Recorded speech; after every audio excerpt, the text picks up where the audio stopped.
Have you ever finally finished a massive project, the exact thing you have been working toward for months, and instead of feeling happy, you just feel an overwhelming sense of emptiness? Or maybe you have tried to sit on a beach, relax, and just be in the moment, but within 5 minutes, your brain is spinning completely out of control, planning for a crisis that has not even happened yet? If you relate to this, you need to understand that you are not broken. You are just experiencing the biological tax of a highly analytical brain. Society constantly dictates that happiness is the ultimate goal, the default state we should all be striving for. But for a certain type of mind, the type that is constantly processing, optimizing, and analyzing the world around it, happiness is not a natural baseline. In fact, your brain might be actively, chemically fighting against it. Today, we are going to look at the literal neurochemistry and evolutionary biology behind why smart people struggle to just be happy and why your inability to relax is actually a completely predictable scientific phenomenon. Let us start with the first reason, the hyperactivity of your default mode network, or the DMN. To truly understand why you cannot just turn your brain off and enjoy the present moment, we have to look at what happens neurologically when you try to do exactly that. In neuroscience, the default mode network is a complex system of interconnected brain regions, including the medial prefrontal cortex and the posterior cingulate cortex, that become active when your brain is not engaged in a specific goal-oriented task. It is the neural network responsible for what scientists call mental time travel, which includes daydreaming, recalling past memories, and simulating future events. For the average person, the DMN is a quiet, manageable hum in the background of their consciousness. But in highly intelligent, highly analytical individuals, the DMN is often running in absolute overdrive. When you try to sit back and just be happy, you remove the external stimuli that normally keep your powerful brain occupied. You are no longer solving a complex problem at work. You are no longer absorbing information. You are no longer optimizing a system. The very moment that external cognitive load drops to zero, your default mode network aggressively fires up to fill the void. And because your brain is equipped with exceptionally high processing power, it does not just idly daydream. It fiercely ruminates. It immediately begins scanning your past for mistakes you made years ago, analyzing them for data. Or it starts constructing incredibly complex, highly detailed hypothetical scenarios about the future. You might be physically sitting on a comfortable couch, but neurologically, your brain is running a high-intensity, full-scale survival simulation. This is precisely why practices like standard mindfulness and meditation can feel like absolute torture for analytical thinkers. Telling a hyperactive default mode network to simply be present is like telling a supercomputer to run on a dial-up connection. The brain aggressively resists the understimulation, leading to an immediate physical sense of restlessness and anxiety. This brings us directly to the second reason, the reward prediction error and the biological paradox of contentment. People constantly confuse happiness with the thrill of achievement. But neurologically speaking, these are entirely different chemical states, driven by completely different biological engines. Achievement, complex problem solving, and the acquisition of new knowledge all trigger the release of dopamine. We often misunderstand dopamine as the reward chemical, but it is actually the motivation and pursuit chemical. Highly intelligent people often possess a brain chemistry that is disproportionately driven and regulated by dopamine pathways. They are biologically addicted to the pursuit of knowledge, the unraveling of complex puzzles, and the relentless optimization of systems. The neurochemical problem arises the exact moment the puzzle is solved. In neuroscience, there is a concept called the reward prediction error. Dopamine spikes the highest when you are anticipating a reward and working toward it. But when you finally achieve the goal, the dopamine system abruptly shuts off. There is a sharp, precipitous drop in circulating dopamine levels, which creates a very real physiological crash. You expected to feel enduringly happy, but instead, you feel a profound, aching sense of emptiness. True contentment, the state of just being happy with what you have right now, is driven by an entirely different set of neurotransmitters, primarily serotonin and oxytocin. But if your neural pathways are heavily reinforced and optimized for dopamine-driven pursuits, your brain literally does not know how to process serotonin-driven contentment. To your heavily analytical brain, peace feels suspiciously like boredom. Contentment feels like dangerous stagnation. Because your biological reward system is hardwired to look for the next problem to solve, being perfectly happy without a goal feels neurologically unsafe. Your brain immediately starts scanning the horizon for new, harder problems to fix, just to get the baseline dopamine flowing again. The third reason is chronic predictive processing and the incredibly high biological cost of cognitive bandwidth.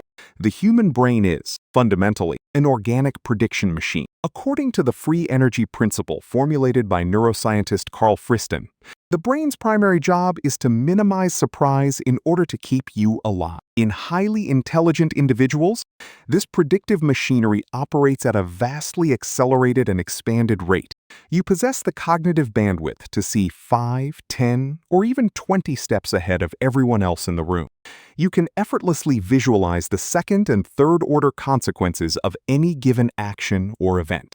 While this extreme cognitive bandwidth makes you exceptional at your career, at strategic long-term planning, and at navigating incredibly complex systems, it absolutely destroys your ability to experience unburdened, spontaneous joy. Why? Because you are fundamentally incapable of living entirely in the present moment. Your brain is always inhabiting the simulated future, and more importantly, it is specifically simulating threats. When you have the intellectual capacity to see every single possible variable that could go wrong, your brain assumes it is its evolutionary duty to prepare your body for all of them. This chronic predictive processing keeps your autonomic nervous system trapped in a low-grade state of fight or flight.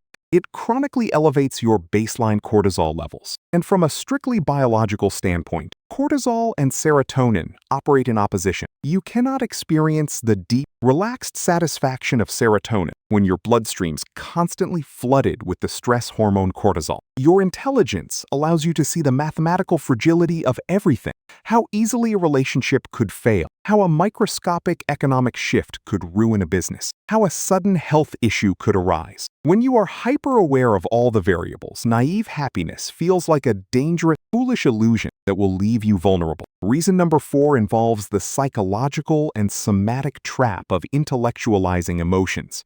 There is a massive physiological difference between actually feeling an emotion and thinking about an emotion. Highly intelligent people almost universally use their raw intellect as a defense mechanism against their own internal feelings. In functional neuroscience, this manifests as a structural conflict between the prefrontal cortex, the logical, analytical front part of the brain, and the limbic system, the ancient, deeply emotional center of the brain. When a highly analytical person experiences a difficult or overwhelming emotion, such as profound sadness, deep anxiety, or acute loneliness, their immediate biological instinct is not to feel the physical sensation, but to solve it like a math equation. They instantly deploy their powerful prefrontal cortex to suppress the signals coming from the limbic system. They analyze the emotion to death. They isolate the root cause.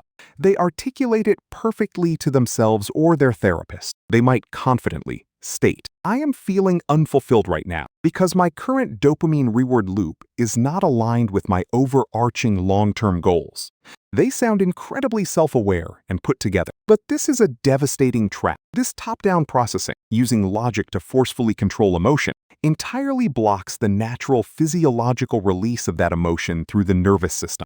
Emotions are literal chemical events in the body that need to be processed, felt, and flushed out. By intellectualizing them, you trap the physical sensation in your body, often leading to somatic symptoms.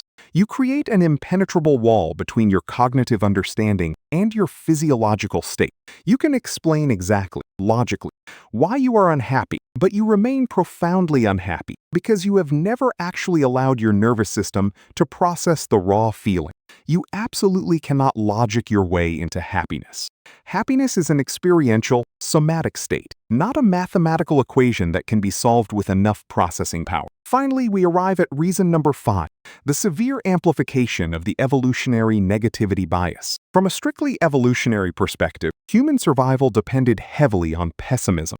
The early human who was completely content, who just sat around admiring a beautiful sunset without a care in the world, was the exact human who got eaten by a predator. The human who was constantly anxious, who noticed the slight rustling in the bushes, who immediately saw the structural flaws in their shelter, was the one who survived to pass on their genetic material. We are all the genetic descendants of the anxious, the critical, and the hypervigilant.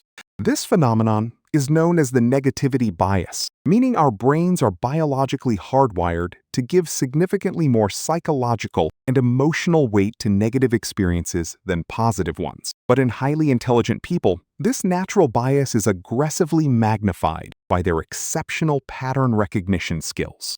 Your brain is a supercharged pattern matching engine. It is designed to rapidly scan environments, complex systems, and social interactions, and immediately identify anomalies, errors, and inefficiencies. When you invariably apply this high-powered scanning to your own life, it is absolutely devastating for your baseline happiness. You could have a day where 99 distinct things go perfectly according to plan, but your brain will instinctively, obsessively lock onto the one single conversation that was slightly awkward, or the one minor task you failed to optimize. You literally cannot help but see the flaws in everything around you. You see them in your partner, in your career trajectory, in society at large, and most brutally, in yourself. This is not because you are an ungrateful or toxic person. It is because your neurobiology is performing its evolutionary function entirely too well. It is aggressively optimizing for your survival and efficiency, not for your joy. So, where exactly does this biological reality leave you? If your default mode network is hyperactive, if your dopamine system actively punishes contentment, if you chronically predict the future, intellectualize your feelings, and hyper-focus on flaws, are you scientifically doomed to be miserable for the rest of your life? No, absolutely not. But you do need to completely stop chasing a neurotypical definition of happiness. You need to stop expecting your complex brain to suddenly enjoy sitting quietly on a beach, doing absolutely nothing. Instead of constantly chasing a state of passive, quiet contentment, you must lean into a state of active, meaningful engagement. You need to provide your hungry brain with high-quality, deeply complex problems to solve, but ensure they are problems that align with your core values. You must actively train yourself to separate your intellectual processing from your emotional processing, giving your body dedicated, uninterrupted time to physically feel emotions without your prefrontal cortex analyzing them. And most importantly, you have to recognize that your massive intellect is a tool, not your entire identity. You can fully appreciate the immense power and utility of your analytical mind without letting it unilaterally dictate your moment-to-moment emotional state. Happiness for a complex, highly intelligent mind is never the absence of problems. It is the active pursuit of meaningful challenges, heavily balanced with the conscious, deliberate choice to occasionally put the heavy machinery of your intellect in park. You will never be a simple person with simple joys, and that is perfectly okay. Your path to fulfillment is just built on a much different, much more complex neurochemical foundation.